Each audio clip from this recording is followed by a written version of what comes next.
Hello guys, for today's video guys, tayo magluluto ng adobo sa gata ng kangkong. Lahok natin yung ano, pitong isda. Ayan ang ating nilutong ulam natin ngayon. Yan, una guys, yan siyempre gigisahin natin yung sibuyas. Sibuyas, bawang, sibuyas, bawang lang. Hindi natin siya nilagyan ng luya ngayon.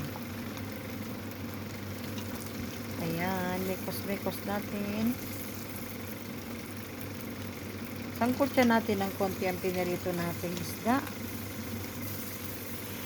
Tapos lagay na natin yung kangkong. Kasi yung kangkong tutubig yan. Kaya guys, tinawag nating adobo sa gata. Kasi yan ay may toyo. O ayan guys, lagay na natin yung gata. Yung coconut milk, lagay na natin. Ayan na siya. Yan, haluin natin ng konti. Tapos, takpan natin. Yan, konting kulo. Yan, nilagyan na natin siya ng sili. Yung sili, nakalimutan ko. Dapat kanina pa yan.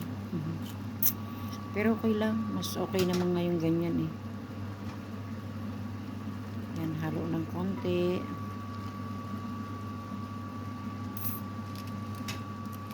O, ayan guys. Maluto na yung ating ayan, lagyan natin ng konting magic sarap. Para lalong sumarap. Yan, minsan nakakamiss ba yung ganitong ulam? Dapat nga ito guys, adobong kangkong. Nakabili ako ng maraming kangkong. So, sabi ko adobuhin ko nga siya. Kaysa masira. Eh ngayon, nakita ko para kakong masarap ata yung Yun nga, kaya ginawa ko. Naging dalawa sila, adobo sa gata. O diba? Pinagsama ko na lang sila. Kaya lang, syempre, iba naman yung gata kasi. Napuyurong gata at saka yung adobo talaga. Di bali, next time, luluto tayo ng adobo lang.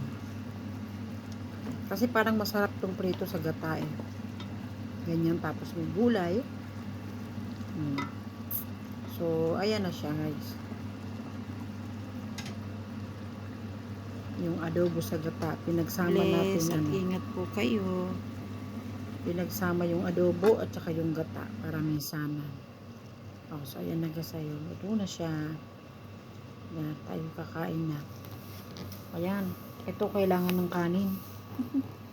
Kailangan talaga tayo magkakanin. Pero medyo control na tayo sa kanin. Thank you for watching guys.